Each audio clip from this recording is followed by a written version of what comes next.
The gunshot that shattered the afternoon silence of Tombstone, Arizona in the spring of 1882, was not the one that killed Eleanor Hartwell's dreams.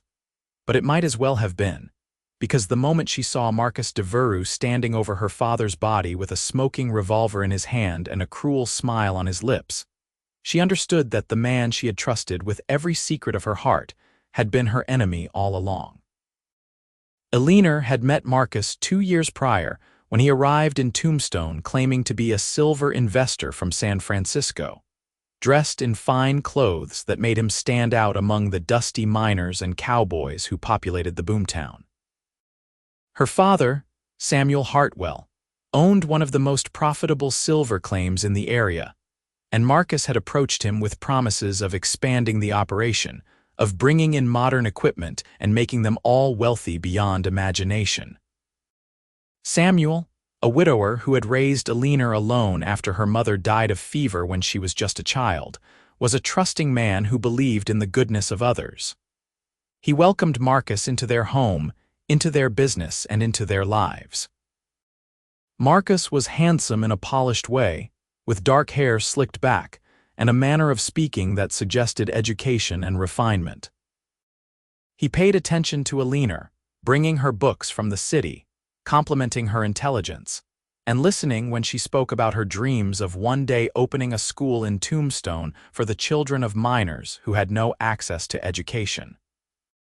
She was 22 years old enough to know her own mind but perhaps not experienced enough to recognize a performance when she saw one.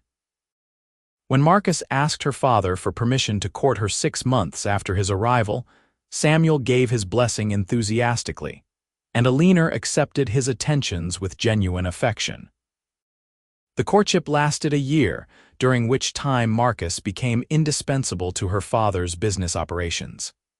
He handled the contracts, managed the workers, and dealt with the buyers in town.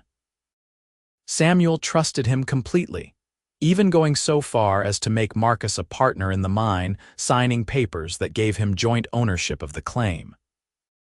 Eleanor remembered the day those papers were signed, because Marcus had taken her hand afterward and told her that soon they would be married, and everything her father had built would be theirs to share. She had thought it romantic at the time, the way his eyes gleamed when he spoke of their future together. The truth revealed itself on that April afternoon when Eleanor returned early from a visit to her friend, Margaret's dress shop in town. She had intended to surprise her father and Marcus with the news that Margaret had agreed to help her start planning a wedding, even though no formal proposal had yet been made. Instead, she walked into the mining office to find Marcus and her father in heated argument. Her father's face was red with anger, something she rarely saw, and he was demanding that Marcus return the deed to the mine. "You forged my signature," Samuel shouted, holding up a document that Eleanor could not see clearly from the doorway where she stood frozen. "You have been selling our silver at reduced prices and pocketing the difference. You have stolen from us, and now you think you can take the entire claim." Marcus's expression, which Eleanor had always known as warm and gentle, transformed into something cold and calculating. "The claim is already mine, old man. The papers are filed with the territorial office. You signed over majority ownership to me 3 months ago, though I suspect you do not remember it since I made sure you had plenty of whiskey that evening." "I will go to the marshal," Samuel said, his voice shaking with fury and betrayal. "I will see you hanged for this." That was when Marcus drew the revolver from inside his coat, the silver glinting in the sunlight that streamed through the office window. "No," he said simply, "you will not." Eleanor opened her mouth to scream, to warn her father, but the shot rang out before any sound could leave her throat. Samuel Hartwell fell backward, clutching his chest, blood spreading across his white shirt like a dark flower blooming. Marcus stood over him, waiting to ensure the job was complete, and that was when he turned and saw Eleanor standing in the doorway. For a moment that stretched like eternity, they stared at each other. Then Eleanor ran. She heard Marcus calling after her, heard his footsteps pounding on the wooden floor, but terror gave her speed. She burst out of the mining office and ran down Allen Street, her skirts clutched in her hands, her heart hammering so hard she thought it might break through her ribs. She did not know where she was going, only that she had to get away, had to find help, had to survive. Behind her, she heard Marcus shouting that she had gone mad, that she had killed her own father, that someone needed to stop her. She realized with horror that he was setting her up to take the blame for the murder he had just committed. Eleanor darted into an alley between the Grand Hotel and a saloon, her breath coming in ragged gasps. She could hear voices now, men responding to Marcus's cries, confusion spreading through the street. She knew Tombstone well enough to know that the law here was complicated, often corrupt, and that Marcus, with his money and his charm, could easily convince people that she was the guilty party. After all, who would believe that a refined gentleman from San Francisco would murder his business partner in cold blood? She kept running, turning down another alley and then another, until she found herself at the edge of town near the livery stables. Her mind raced. She needed a horse. She needed to get away from Tombstone, away from Marcus and whatever story he was weaving about her. But she had no money on her person, no supplies, nothing but the dress she wore and the horror of what she had witnessed. "You look like you have seen the devil himself."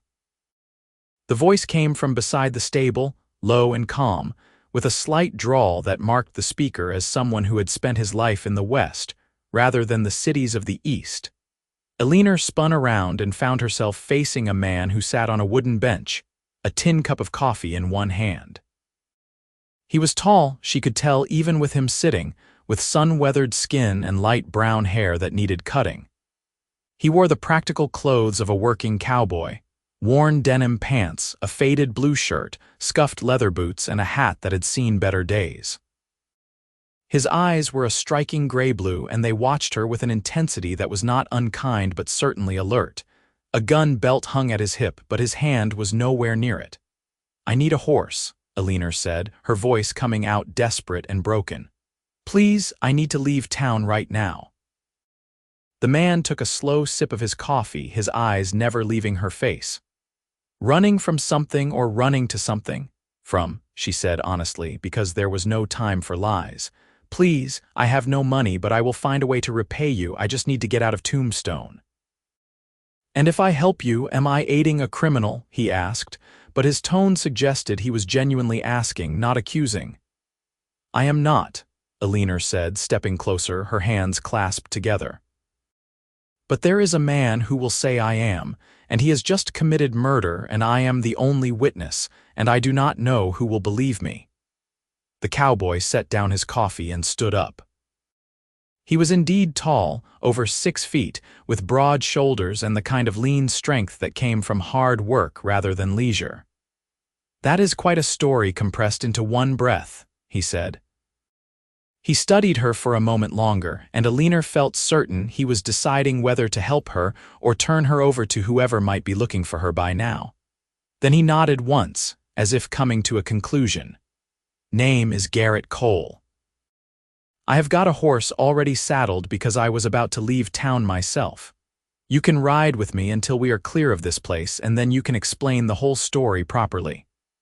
"Why would you help me?" Eleanor asked, even though she knew she had no time for questions. "Because I have spent enough time around liars and killers to know the look of someone telling the truth," Garrett said.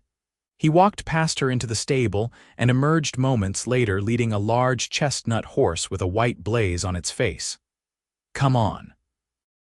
If someone is really setting you up for murder, they will be organizing a search party within the hour." Eleanor did not hesitate further. When Garrett mounted the horse and reached down to pull her up behind him, she took his hand and let him lift her onto the animal's back. She had ridden before, though never like this, seated behind a stranger with her arms wrapped around his waist for balance.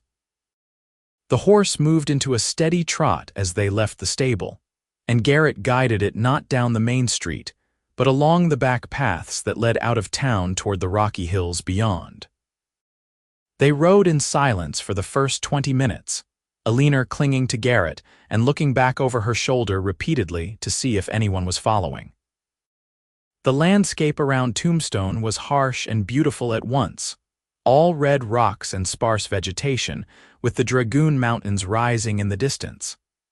The sun was beginning its descent toward the horizon, painting the sky in shades of orange and gold. Finally, when they were far enough from town that the buildings had disappeared from view, Garrett slowed the horse to a walk and spoke over his shoulder. "Now you can tell me what happened." Eleanor did, the words tumbling out in a rush. She told him about Marcus, about the courtship and the partnership, about walking in on the murder and hearing Marcus try to frame her for the crime. She told him about her father lying dead in the mining office, about the blood and the gun and the cold expression on Marcus's face. As she spoke, she felt the reality of it all crashing over her, and her voice broke. Her father was dead. The man she had thought she might marry was a murderer and a thief. Everything she had known was gone. Garrett listened without interrupting, and when she finished, he was quiet for a long moment. "I am sorry about your father," he said finally, and the simplicity of the statement, without embellishment or false comfort, somehow made it more meaningful. "What is your name, Eleanor?" "Eleanor Hartwell." "Well, Eleanor Hartwell, you are in a difficult situation. If this Marcus fellow has the deed to your father's mine and has already filed it with the territorial office, the law will likely side with him, especially if he has money to spread around. And if he is claiming you killed your father, you cannot go back to Tombstone without risking arrest or worse." "I know," Eleanor said, her voice small. "I do not know what to do. I have no family, no money, nowhere to go." "You have got one thing," Garrett said. "You have got the truth, and sometimes that counts for something. But right now, the most important thing is keeping you safe and alive. I was heading to a ranch about 30 miles north of here, near Benson. The owner is a friend of mine, and he will give us shelter for a few days while we figure out a plan." "Why are you doing this?" Eleanor asked again. "You do not know me. You do not owe me anything." Garrett was quiet for a moment, and Eleanor felt his shoulders shift slightly beneath her hands. "I knew a woman once, someone important to me," he said slowly, as if the words were difficult. "She got blamed for something she did not do, and by the time I could prove her innocence, it was too late. She had already been run out of town, and I never saw her again. I swore I would not stand by and watch that happen to someone else if I could help it." Eleanor felt a wave of gratitude so strong it brought tears to her eyes. "Thank you," she whispered. They rode on as the sun set and the temperature dropped with the coming of night. The desert was cold after dark, and Eleanor shivered in her thin dress. Without a word, Garrett shrugged out of the light jacket he wore and handed it back to her. She put it on, grateful for the warmth and for the gesture. The jacket smelled like leather and smoke, and something else she could not quite identify, something that was simply him. It was fully dark by the time they reached the ranch Garrett had mentioned. It was a modest operation, with a main house built of adobe and wood, a barn, and several corrals. Dogs barked as they approached, and a man emerged from the house carrying a lantern. "Garrett Cole, as I live and breathe," the man called out. "I thought you were dead or in jail by now." "Neither, Tom," Garrett said, dismounting and then helping Eleanor down. Her legs were stiff from the long ride, and she stumbled slightly. Garrett steadied her with a hand on her elbow. "I have got a situation here that needs discretion and a place to stay for a few days." Tom raised the lantern to get a better look at Eleanor. He was older than Garrett, perhaps in his 50s, with gray in his beard and lines around his eyes that suggested a life spent outdoors. "Who is the lady?" "Someone who needs help," Garrett said simply. "Can we come in?" Tom studied them both for a long moment, then nodded. "You know you are always welcome here. Come on, both of you. You look like you have had a hell of a day." Inside, the ranch house was warm and simply furnished. Tom's wife, a kind-faced woman named Mary, took one look at Eleanor's pale, shocked face and immediately took charge. She led Eleanor to a bedroom, provided her with water to wash and a clean dress to wear, and insisted she eat something even though Eleanor protested that she was not hungry. The food, simple stew and bread, turned out to be exactly what she needed. And she ate while Mary sat with her, asking no questions but providing a comforting presence. In the main room, Garrett explained the situation to Tom. Eleanor could hear the low murmur of their voices through the wall, though not the specific words. When she finally emerged, feeling slightly more human though no less devastated, she found Garrett and Tom seated at a rough wooden table, tin cups of coffee before them. "Miss Hartwell," Tom said, standing when she entered. "Garrett has explained your situation. You are welcome to stay here as long as you need. No one will think to look for you on this ranch, and even if they did, they would not get past me and my men." "Thank you," Eleanor said. "I do not know how I will ever repay your kindness." "No repayment needed," Tom said. "Any friend of Garrett's is a friend of mine. Now you should get some rest. Tomorrow we can talk about what comes next." Eleanor nodded and allowed Mary to lead her back to the bedroom. She lay down on the bed, still wearing the borrowed dress, and stared at the ceiling in the darkness. She kept seeing her father's face, kept hearing the gunshot, kept feeling the terror of running through the streets of Tombstone. Tears came then, hot and unstoppable, and she wept for her father, for the life she had lost, for the trust she had placed in a man who had betrayed her so completely. The days that followed settled into a strange routine. Eleanor helped Mary with chores around the ranch, needing the physical work to keep her mind occupied. She learned to feed chickens, to help with the washing, to prepare meals. Garrett, meanwhile, rode back toward Tombstone to gather information. He returned after 2 days with news that was both expected and devastating. "Marcus has filed a claim stating that you murdered your father in a fit of madness," Garrett told her, his expression grim. They were sitting outside the ranch house in the early evening, watching the sun set. "He has witnesses who say they saw you running from the scene with blood on your dress. The marshal has issued a warrant for your arrest." Eleanor closed her eyes, feeling the weight of it settle over her. "Blood on my dress. That is a lie. I never got close enough to my father after he was shot." "I ran immediately." "I know," Garrett said quietly, "but Marcus is convincing, and he has money to make his story stick. He has also taken full ownership of your father's mine and is already working it with a new crew." "So he gets away with everything," Eleanor said, her voice bitter. "He kills my father, steals his mine, and frames me for the crime, and there is nothing I can do about it." "I did not say that." Garrett turned to look at her, and in the fading light his eyes were serious.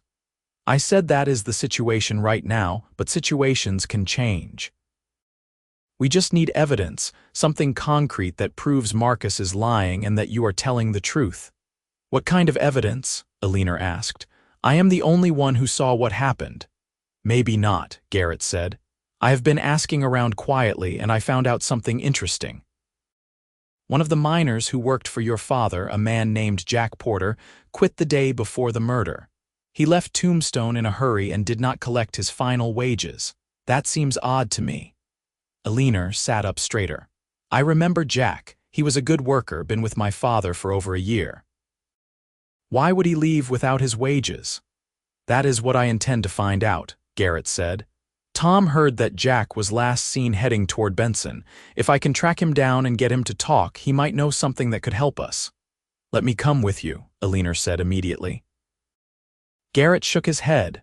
"Too dangerous. If someone recognizes you, you will be arrested on the spot." "I cannot just sit here doing nothing while my father's murderer walks free," Eleanor said, her voice rising with frustration. "Please, Garrett, I need to do something." Garrett studied her for a long moment, and Eleanor met his gaze without flinching.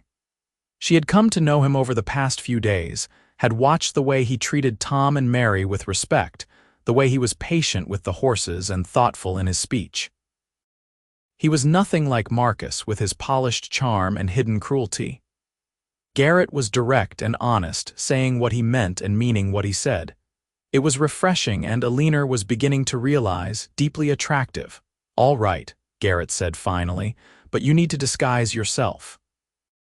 We will find you some men's clothing and cut your hair shorter. If anyone asks, you are my younger brother traveling with me." Eleanor nodded, relief flooding through her. "Thank you." The next morning, Mary helped Eleanor transform her appearance. They cut her long dark hair to just above her shoulders and tucked what remained under a hat. She dressed in a pair of Tom's old clothes, altered to fit her smaller frame, and when she looked at herself in the small mirror, she barely recognized the person staring back. She looked like a young man, lean and serious, with shadows under her eyes from grief and stress. Garrett assessed her with a critical eye when she emerged. "It will do," he said.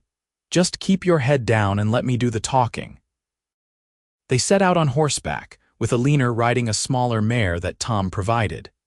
The journey to Benson took most of the day, and they arrived in the late afternoon.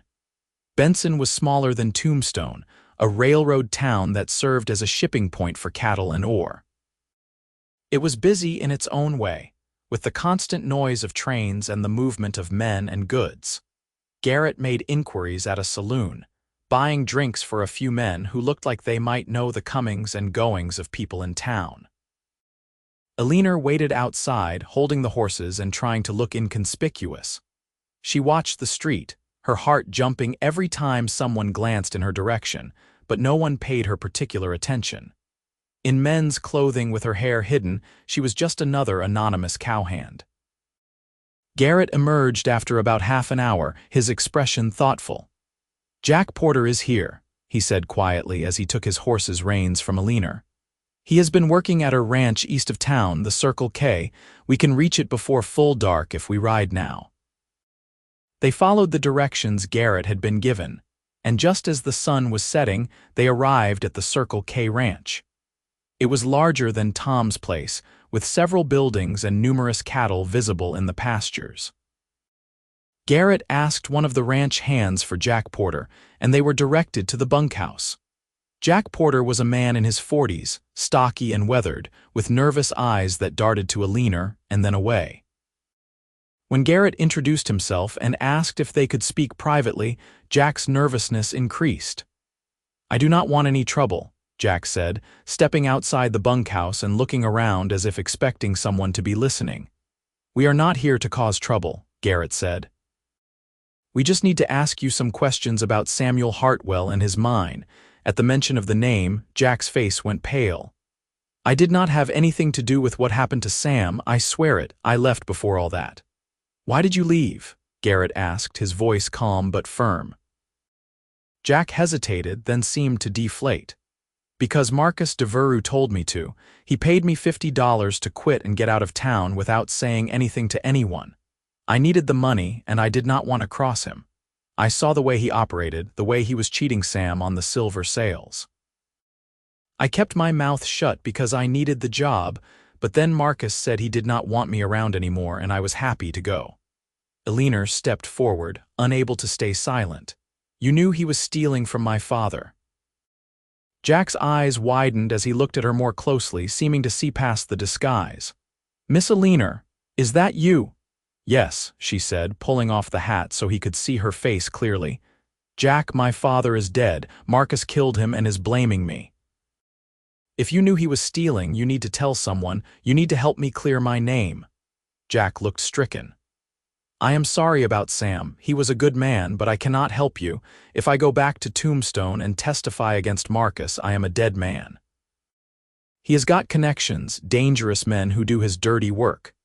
"So you will let an innocent woman hang for a crime she did not commit?" Garrett asked, his voice hard now. "I am sorry," Jack said again, backing toward the bunkhouse. "I truly am, but I have got to think of myself. I cannot help you." Before either of them could respond, Jack disappeared into the bunkhouse, and they heard the sound of a bolt sliding into place on the door. Eleanor stared at the closed door, frustration and despair warring within her. "Come on," Garrett said gently, taking her elbow. "Let us get out of here before we draw more attention." They rode away from the Circle K ranch as darkness fell completely. Eleanor was silent, lost in her thoughts. Jack's testimony could have made all the difference, but he was too afraid to come forward. She could not entirely blame him, knowing what Marcus was capable of, but it left her right back where she started, a fugitive with no way to prove her innocence. They made camp several miles from Benson, in a sheltered spot between two large rock formations. Garrett built a small fire and they ate cold beans and jerky from his saddlebags. The night was clear and cold, with stars scattered across the sky like diamonds on black velvet. "I am sorry Jack would not help," Garrett said after a long silence. "So am I," Eleanor said. She stared into the fire, watching the flames dance. "I keep thinking about how stupid I was, trusting Marcus, believing his lies. My father saw through him at the end, but by then it was too late." "You were not stupid," Garrett said firmly. "You were deceived by someone who made deception his profession. That is not the same thing." Eleanor looked at him across the fire. In the flickering light, his face was all planes and angles, strong and honest. "Why do you care so much about helping me?" she asked. "You told me about that woman you knew, but this is costing you time and money and putting you at risk. You could have just given me a horse in Tombstone and been done with it." Garrett was quiet for a moment, poking at the fire with a stick. "When I was younger, I made a lot of mistakes," he said finally. "I rode with some men who were not exactly on the right side of the law. We never killed anyone, but we stole things, caused trouble. I convinced myself it was all right because the people we stole from were rich and would not miss it. But then one day we robbed a stage and there was a woman on it with her little girl. The woman was so scared and the little girl was crying, and I saw the look in their eyes. I realized that what I was doing was not some grand adventure. I was just a thief, making people suffer for my own gain." He paused, his expression distant with memory. "I left that gang the next day, spent the next few years working honest jobs, trying to make up for what I had done. I became a cowboy, worked ranches all over the territory. And I decided that if I ever had the chance to help someone who was truly in trouble, someone innocent who was being wronged, I would do it. When I saw you in Tombstone, running scared with truth written all over your face, I knew that was my chance." Eleanor felt something shift in her chest, a warmth that had nothing to do with the fire. "You are a good man, Garrett Cole." "I am trying to be," he said, meeting her eyes. "And right now, trying means helping you get justice for your father and clearing your name." They sat in comfortable silence for a while longer, and then Garrett suggested they get some sleep. He gave Eleanor his bedroll and said he would keep watch for the first part of the night. She protested, but he insisted, and she was too exhausted to argue further. She lay down near the fire, wrapped in the blanket, and closed her eyes. She must have slept, because the next thing she knew, Garrett was shaking her shoulder gently. "Eleanor, wake up, we have got company." She sat up quickly, her heart pounding. The fire had burned down to embers, and the sky was the deep blue-black that came just before dawn. In the dim light, she could make out shapes approaching on horseback, 3 men moving slowly and deliberately toward their camp. "Who are they?" she whispered. "I do not know," Garrett said, his hand on his revolver. "But stay behind me." The riders came closer, and as they entered the circle of light from the dying fire, Eleanor could see their faces. Her blood ran cold. The man in the lead was Marcus Devereux. "Well, well," Marcus said, a smile on his face that made Eleanor's skin crawl. "Eleanor Hartwell and her new protector. I must admit, it took some effort to track you down, but money can buy a lot of information." "You have got no business here, Devereux," Garrett said, standing and moving in front of Eleanor. "Ride on." "Oh, but I do have business," Marcus said. "I have come to collect a murderess and bring her to justice. There is a warrant for her arrest, and I am well within my rights to apprehend her and bring her back to Tombstone." "She is not a murderess, and you know it," Garrett said, his voice hard as iron. "You killed Samuel Hartwell yourself." Marcus laughed, a cold sound without humor. "That is a serious accusation to make without proof. Do you have any proof, Cowboy?" Garrett said nothing, and Marcus's smile widened. "I thought not. Now, Eleanor, be a good girl and come with me. Your friend here does not need to get hurt over this." "I am not going anywhere with you," Eleanor said, standing up and moving to stand beside Garrett despite his attempt to keep her behind him. "You murdered my father, and I will see you hang for it even if it is the last thing I do." Marcus's expression hardened. "Then I suppose we will have to do this the difficult way." He nodded to the two men with him, and they dismounted, their hands moving to their guns. What happened next occurred in a blur of movement. Garrett drew his revolver with a speed that shocked Eleanor, firing a shot that hit one of Marcus's men in the shoulder before the man's gun had even cleared his holster. The wounded man fell back with a cry. The second man managed to draw his weapon, but Garrett had already moved, tackling Eleanor to the ground and rolling with her behind a boulder as gunfire erupted. Eleanor's ears rang from the shots. She pressed herself against the rock, feeling Garrett's body shielding hers, his breath warm against her neck. He leaned out and fired twice more, and she heard someone curse in pain. Then there was silence, broken only by the sound of horses moving and a groaning from one of the wounded men. "Stay down," Garrett whispered to her, and then he was moving, staying low, circling around to get a better view of their attackers. Eleanor waited, her heart hammering so hard she could barely breathe. She heard voices, sharp and angry, and then the sound of horses galloping away.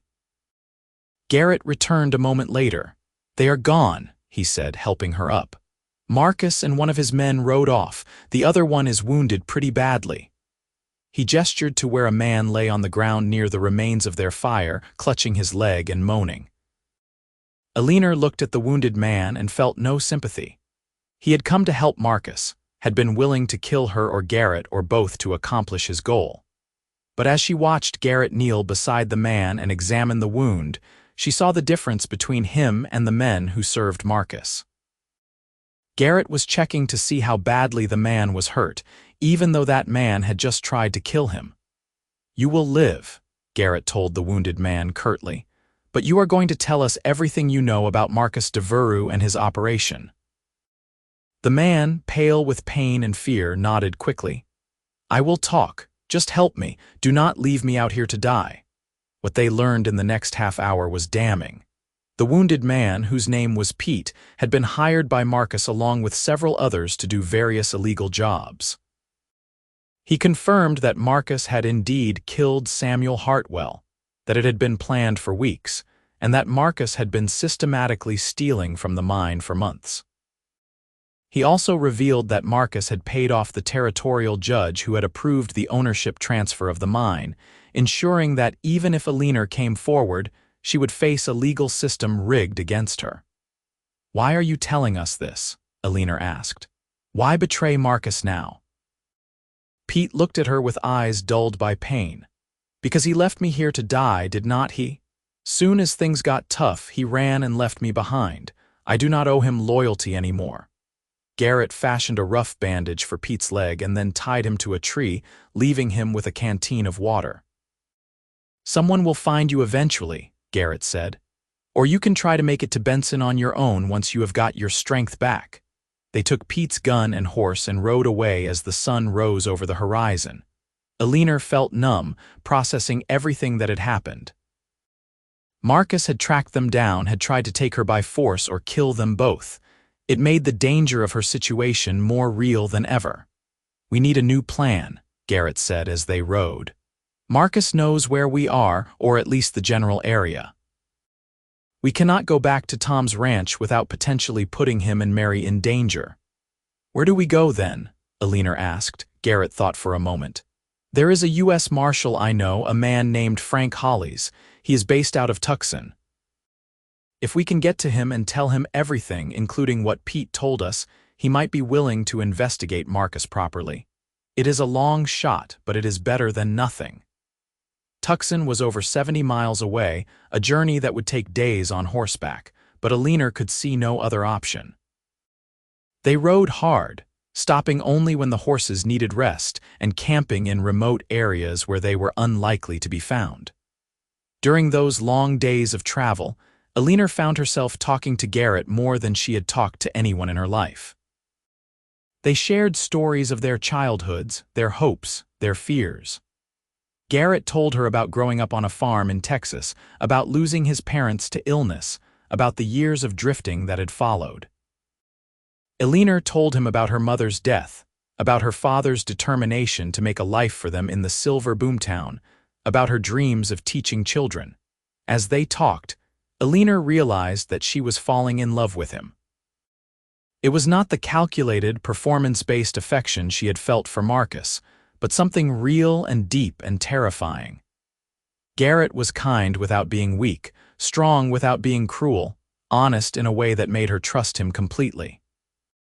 She found herself watching him when he did not know she was looking, admiring the way he moved, the way he treated his horse with care, the way he never complained about the hardship of their journey even though she knew it must be wearing on him. One evening, as they sat by their campfire in the foothills of the mountains west of Tucson, Garrett caught her staring at him. "What are you thinking?" he asked, a slight smile on his lips. Eleanor felt her cheeks warm, but she decided to be honest. "I am thinking about how grateful I am that you were sitting outside that livery stable in Tombstone. I am thinking about how different you are from Marcus, how you have shown me what real loyalty and kindness look like. And I am thinking that I have come to care for you very much, Garrett Cole, in a way that probably does not make much sense given everything that is happening."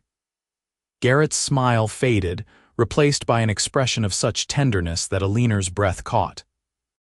"It makes perfect sense to me," he said quietly, "because I have been feeling the same way about you since about the second day I knew you. You are brave and smart and determined, and even with everything you have been through, you have not let it break you. I admire that. I admire you." He reached across the small space between them and took her hand. His palm was warm and calloused, his grip gentle but firm. Eleanor squeezed back, feeling tears prick her eyes. "What happens after this is all over?" she asked. "Assuming we can clear my name and see Marcus brought to justice, what then?" "Then you get your life back," Garrett said. "Your father's mine, your home, everything." "But what about us?" Eleanor asked, the question slipping out before she could stop it. Garrett looked at their joined hands and then back at her face. "I would like there to be an us," he said. "If you would want that too, I know I am not much, just a cowboy without much to his name, but I would work hard to give you a good life. I would treat you right, Eleanor, I swear it."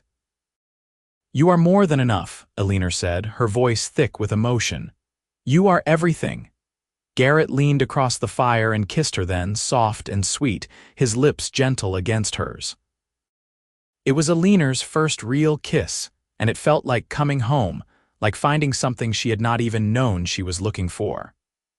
When they pulled apart, both of them were smiling, and the weight of their circumstances seemed a little lighter. They reached Tucson 2 days later, arriving dusty and exhausted but determined. Garrett led them to the U.S. Marshal's office, a small building on the main street. They found Marshal Frank Hollis inside, a gray-haired man with sharp eyes and a no-nonsense demeanor. Garrett made the introductions, explaining who Eleanor was and giving a brief overview of their situation. Marshal Hollis listened intently, asking questions and taking notes. When they had finished, he leaned back in his chair and regarded them both seriously. "This is quite a story," he said. "And if it is true, Marcus Devereux needs to be arrested and tried for murder. But I need more than your word. I need evidence that will hold up in court." "We have a witness," Garrett said. "Pete, one of Marcus's hired men, confessed everything to us. He is wounded and was left near Benson. If you can find him and get him to testify officially, that is your evidence." Marshal Hollis nodded slowly. "I will send men to look for him. In the meantime, Miss Hartwell, you will need to stay here in Tucson where I can keep an eye on you. If word gets out that you are here, Devereux might try to make another move." "I am not leaving her," Garrett said firmly. "Where she goes, I go." Marshal Hollis raised an eyebrow but did not argue. "Fair enough. There is a boarding house 2 streets over run by a woman named Mrs. Patterson. She is discreet and will not ask questions. You can stay there while I conduct my investigation." They spent the next week in Tucson, living in adjacent rooms at Mrs. Patterson's boarding house. It was a strange time of waiting and uncertainty, but also of growing closeness. Garrett found work at a nearby stable to earn money for their expenses, and Eleanor helped Mrs. Patterson with cooking and cleaning to offset the cost of their room and board. In the evenings, they would walk along the streets of Tucson. talking and planning for a future that was still uncertain but felt increasingly possible. Marshal Hollis's men found Pete outside Benson, exactly where Garrett had said he would be. Weak from his wound and infection, Pete was brought to Tucson and given medical care in exchange for his testimony. In a sworn statement, he detailed Marcus Devereux's crimes: the murder of Samuel Hartwell, the theft from the mine, the forgery of documents, and the bribing of officials. It was damning evidence, exactly what Marshal Hollis needed.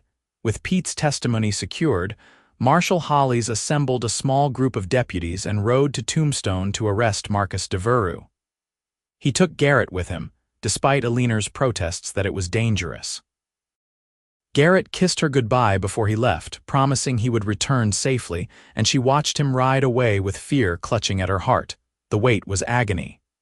Eleanor paced the boarding house, unable to eat or sleep, imagining all the things that could go wrong.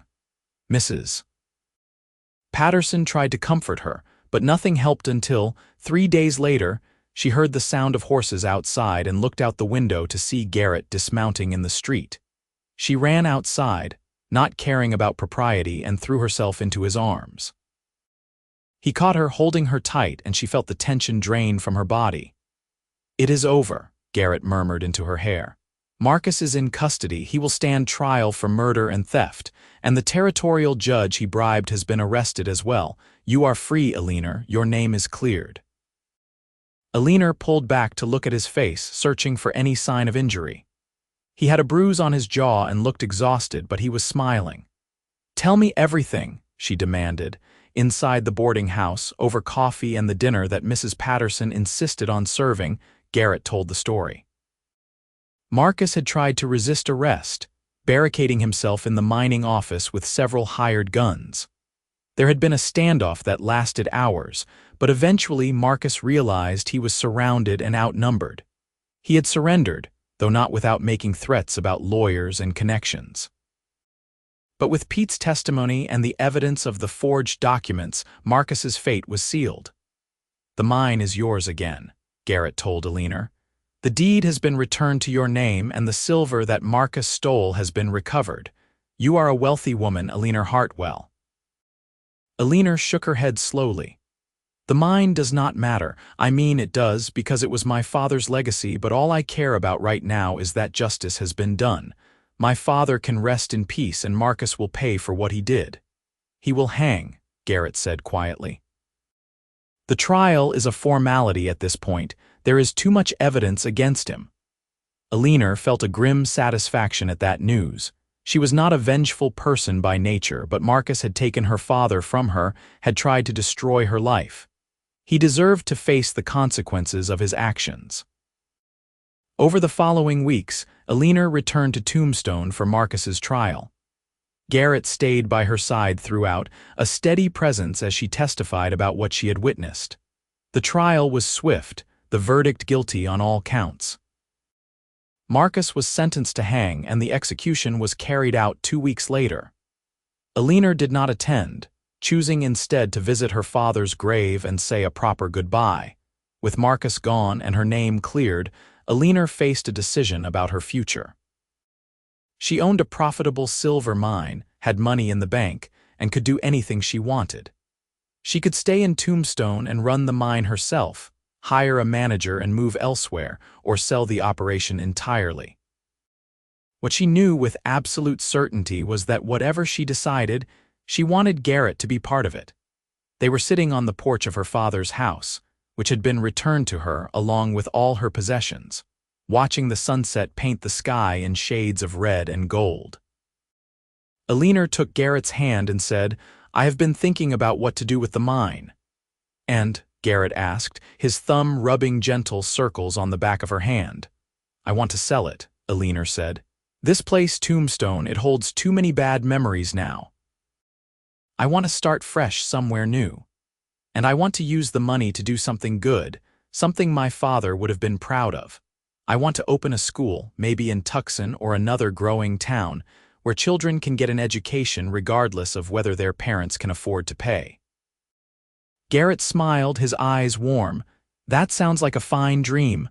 I want you to be part of it," Eleanor said, turning to face him fully. "I want us to build this life together if that is what you want to." Garrett was quiet for a moment, his expression serious. Then he reached into his pocket and pulled out a small box. Eleanor's heart skipped as he opened it to reveal a simple gold band. "I bought this in Tucson," he said. "I have been carrying it around, waiting for the right moment to ask. Eleanor Hartwell, would you marry me? I do not have much to offer except my loyalty, my love, and my promise that I will spend every day trying to make you happy." Tears spilled down Eleanor's cheeks as she nodded. "Yes," she whispered. "Yes, Garrett, I will marry you."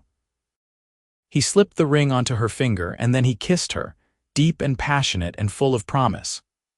When they finally broke apart, they were both smiling through tears. They were married a month later in a small ceremony in Tucson, with Marshall Hollis and his wife as witnesses and Mrs. Patterson providing the wedding supper. It was nothing like the grand wedding Eleanor might have imagined when she was courting Marcus, but it was perfect in its simplicity and honesty. She wore a simple white dress, and Garrett wore his best clothes, and when they spoke their vows, Eleanor felt a certainty in her heart that this was right, that this was real. The sale of the mine went through, providing Eleanor with enough money to fund her dreams several times over. She and Garrett settled in Tucson, buying a small house on the edge of town and beginning the work of establishing a school.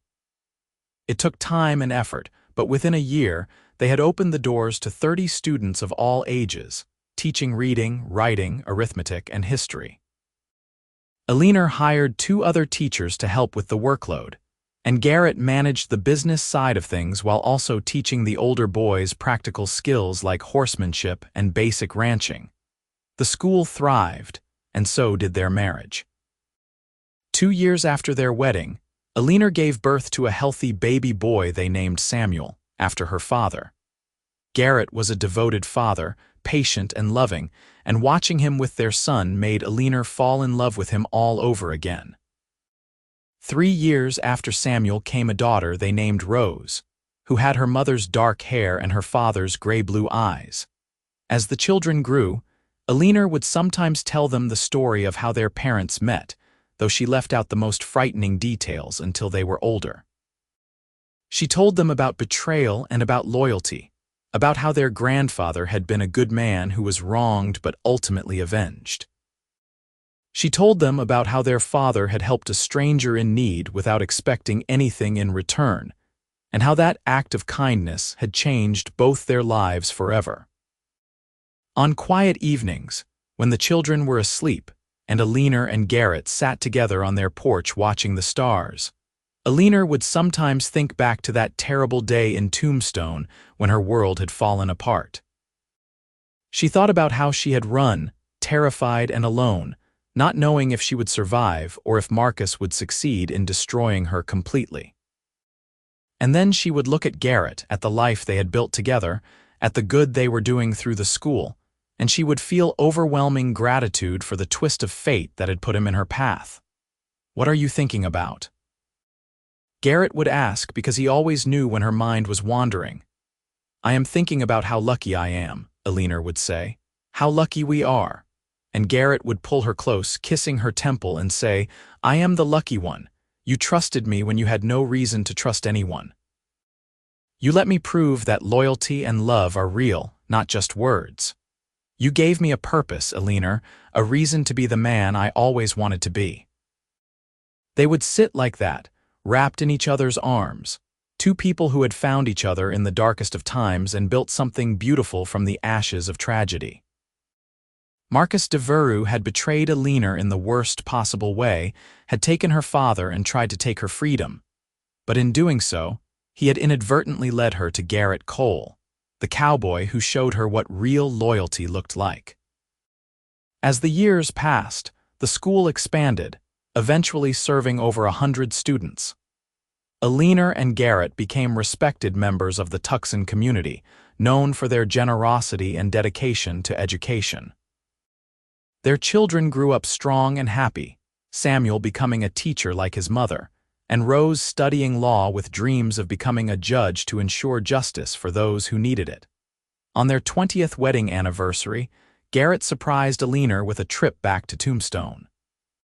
She had not been there since the trial, had not wanted to revisit the place of so much pain. But Garrett thought it might bring her peace to see how the town had changed, to put the ghosts of the past to rest once and for all. They rode into Tombstone on a clear spring morning, and Eleanor was struck by how different it felt. The town had grown, with new buildings and businesses replacing some of the old. The mining office where her father had died was gone, replaced by a general store. It was as if the physical evidence of that terrible day had been erased, though Eleanor knew the memories would always remain.